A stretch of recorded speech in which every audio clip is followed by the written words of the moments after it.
Hello dear parents and our class 7th students, welcome to online class. Kids, in the last video I have completed till question number 3 and today I am going to start from question number 4 of exercise 8.2. Question number 4 is given. A taxi covers a certain distance in 5 hours at a speed of 60 km per hour.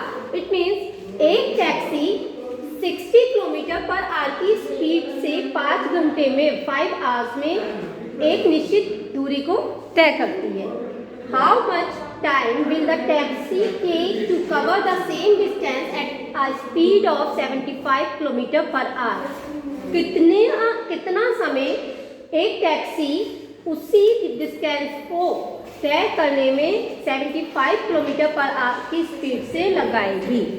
Okay kids, तो हमने क्या करना है, पहले ये जो आपका first line में स्टेटमेंट गिवन है क्वेश्चन में 5 आवर्स लेती है 60 किलोमीटर पर आवर की स्पीड से. इसके अकॉर्डिंग पहले 1 की वैल्यू फाइंड करेंगे कि 1 किलोमीटर पर आवर की स्पीड में कितनी वैल्यू आएगी टाइम की. तो देख लेते हैं statement. A taxi takes time to cover a distance at a speed of 60 kilometre per hour. एक टैक्सी लेती है 60 किलोमीटर पर आवर की स्पीड से डिस्टेंस को कवर करने में समय कितना ले रही है, 5 आवर्स का. अब हमने क्या किया, इस टैक्सी की स्पीड को 60 किलोमीटर पर आवर से कम करके 1 किलोमीटर पर आवर कर दिया. इट मीन पहले हम 1 किलोमीटर पर आवर की स्पीड के थ्रू यानी कि 1 की वैल्यू जान लेंगे. तो 1 किलोमीटर पर आवर की जब हमने स्पीड कर दी तो यहाँ पर टाइम कितना लगेगा, ज़्यादा लगेगा, क्योंकि पहले 60 किलोमीटर पर आवर की स्पीड से जब 5 आवर्स ले रही थी, अब स्पीड हो गई 1. ठीक, 60 टाइम कम हो गई ना. तो जब हमारी स्पीड कम हो गई तो समय कितना लगेगा, ज़्यादा. यानी कि कम के साथ यहाँ क्या आ रहा है, ज़्यादा. यानी कि यहाँ पर क्या वेरिएशन बन गया, इनडायरेक्ट वेरिएशन के थ्रू हम 1 की वैल्यू फाइंड करेंगे. डायरेक्ट वेरिएशन में हमने क्या कहा था, जो आपकी स्पीड मतलब जो आपको फर्स्ट स्टेटमेंट में वैल्यू दी हो उन्हें आप मल्टीप्लाई करके 1 की वैल्यू जान सकते हैं. यानी कि 60 × 5 आवर्स हमारा 1 की वैल्यू आ गई है. ठीक, अब हमने नेक्स्ट लाइन में हमसे कहा गया कि अगर अब स्पीड को 75 किलोमीटर पर आवर कर दिया जाए, इट मीन्स अब किड्स हमने क्योंकि 75 किलोमीटर पर आवर की स्पीड से देखना है कि टैक्सी उसी डिस्टेंस को कवर करने में कितना समय लेगी. तो हमने स्टेटमेंट में लिख दिया है a taxi takes time to cover the same distance at the speed of 75 kilometre per hour. तो अब हमें देखना है कि यहाँ पर हमें मल्टीप्लाई करना है, डिवाइड. इसके लिए आप ध्यान से समझें. 60 किलोमीटर पर आवर की स्पीड से 5 आवर्स ले रही है. अब हमने 60 से स्पीड कर दी 1 किलोमीटर पर आवर, यानी कि कम कर दी. और कम करने पर इसका जो टाइम लगेगा ज़्यादा लगेगा. यहाँ पर हमारी ज़्यादा के लिए हमने क्या कर दिया, ये इनडायरेक्ट वेरिएशन बना और 60 की 5 से मल्टीप्लाई करके हमने 1 की वैल्यू फाइंड कर दी. अब हमने 1 से स्पीड बढ़ाकर फिर 75 कर दी. अब यहाँ पर जब स्पीड बढ़ेगी तो यहाँ पर टाइम क्या हो जाएगा, कम आ जाएगा. तो यहाँ पर इस कंडीशन में क्या करते हैं कि ये बात ध्यान रखिए कि जब हम किसी चीज़ को कोई चीज़ बढ़ती है, कब बढ़ती है, जब हम उसकी मल्टीप्लाई करते हैं. जैसे 3 × 2 = 6, ठीक, या 4 की अगर हम 2 से कर दें 4 × 2 = 8. यानी कि हम देख रहे हैं यहाँ मल्टीप्लाई करने से वैल्यू बढ़ती है. ठीक, और अगर हमारी वैल्यू कम हो रही है, कम कब होती है, जब हम जैसे 60 है, 60 को अगर हम 30 से डिवाइड करें तो वैल्यू आती है 2.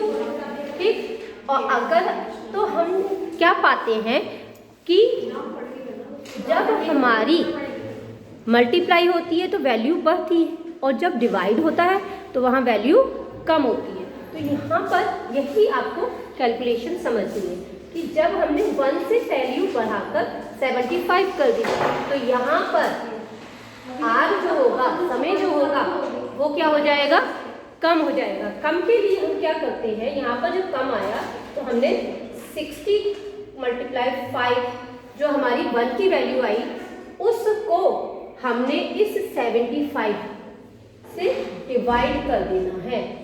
यहाँ पर डिवाइड, क्योंकि हमें डिवाइड करने से क्या मिलता है, कम वैल्यू फाइंड होती है। ये हो गया इतने आर। क्लियर। अब हम इसे कैलकुलेट कर लेंगे। तो आप कैसे कैलकुलेट करेंगे, देखिए 5 से कर देते हैं। 5 बन जा 5, यहाँ पर 5 बन जा 5, रिमेनिंग हो जाएगा 2, 5 5 जा 25, ठीक। और 15 से 60 डिवाइड हो जाता है, 15 बन जा 15 और 15 4 जा 60, मीन्स हमारा क्या आ जाता है यहाँ पर 4 आवर्स। ओके, ये आपका आंसर है। इस तरह से आपको यहाँ ये क्वेश्चन नंबर 4 सॉल्व कर लेता है। Let's see question number 5। Question number 5, 500 students of school contribute ₹75,000 equally for flood relief to Chief Minister's Relief Fund। It means 500 students ने कंट्रीब्यूट किए हैं 75,000, जो है कहाँ पर, चीफ मिनिस्टर के रिलीफ फंड में। जो फ्लड रिलीफ का फंड था वहाँ पर 75,000 रुपये उन्हें कंट्रीब्यूट किए हैं, ठीक। अब हमसे क्या पूछा गया है किड्स कि what will be the contribution of 200 student, कि 200 स्टूडेंट्स का कंट्रीब्यूशन क्या होगा, ठीक। तो सबसे पहले हम क्या करेंगे, जो 500 स्टूडेंट्स का कंट्रीब्यूशन की स्टेटमेंट गिवन है, इससे हम 1 स्टूडेंट की ने क्या कंट्रीब्यूट किया है उसका की वैल्यू फाइंड करेंगे, ठीक। तो द कंट्रीब्यूशन ऑफ 500 स्टूडेंट्स कितना है, आप गिवन है 75,000 रुपीज। तो हमने अब यहाँ पर 5,000 स्टूडेंट से जो स्टूडेंट्स की का नंबर है वो 1 कर दिया, ठीक। नंबर कम होने पर उसका कंट्रीब्यूशन भी तो कम होगा, है ना। तो 500 का जब इतना है तो 1 का तो कम ही होगा, यानी कि जहाँ पर स्टूडेंट की संख्या कम करने पर उसका इफेक्ट जो कंट्रीब्यूशन पर रुपीज भी कम हो गए। तो यहाँ पर डायरेक्ट वेरिएशन हुआ। इट मीन्स हमने इस टोटल वैल्यू को 500 नंबर ऑफ स्टूडेंट जो है इस तरीके इससे डिवाइड करके 1 की वैल्यू फाइंड कर दी, ठीक। तो हमने 500 से यहाँ पर डिवाइड कर दिया, ठीक।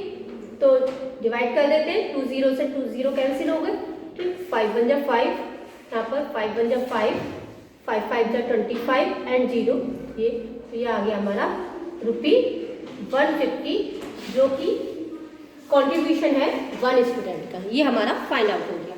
जब हमने अब 1 स्टूडेंट की वैल्यू कितना कंट्रीब्यूट कर रहा है, अब हमने क्या कर लेना है, कंट्रीब्यूशन ले लेना है 200 स्टूडेंट का फाइंड आउट कर लेना है।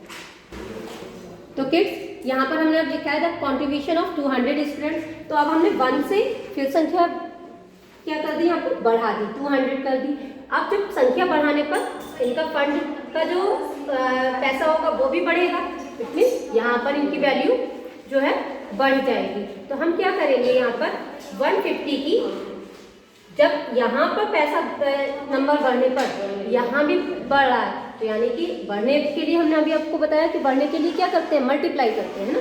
तो यहाँ पर हमने 150 की 200 से यहाँ पर मल्टीप्लाई कर देनी है। तो 15 की 2 से मल्टीप्लाई करेंगे, 15 2 जा 30 और रिमेनिंग जीरोज ऐसे ही आ जाएंगे। 3 0 है, ये 3 0 हमने एज इट इज यहाँ पर पुट कर दिए। तो हमारा आ जाता है 30,000 rupees of the contribution 200 students, ठीक। तो ये आपका आंसर हो जाता है। अब आपको किड्स हमने क्वेश्चन नंबर 1 2 3 4 5 ये आपको सॉल्व करा दिए हैं। अब आपको अच्छे से नीट एंड क्लीन वर्क अपनी कॉपी पर नोट डाउन करना है। And if you have any problem then you may contact us. Thank you and take care. See you in the next video.